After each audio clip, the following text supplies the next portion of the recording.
अशाच ताज्या व महत्त्वाच्या घडामोडी जाणून घेण्यासाठी आमच्या नाशिक प्लस न्यूज चॅनलला सबस्क्राईब करा व बेल आयकॉनला। मालेगाव येथे भर दुपारी मालेगाव येथील सटाणा नाका येथे छोटा हत्ती 4 चाकी वाहनाने घेतला पेट।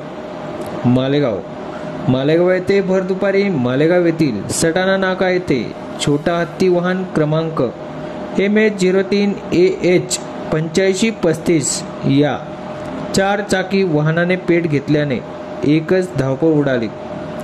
शॉर्ट सर्किटमुळे ही आग लागण्याचा प्राथमिक अंदाज व्यक्त करण्यात आला।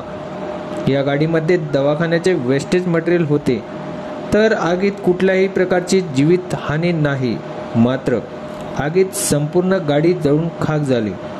आग विझवण्यासाठी अग्निशामक दलाचा एक बंब लागला असून अग्निशमन अधिकारी कर्मचाऱ्यांनी मोठ्या शर्तीने ही आग विझवली।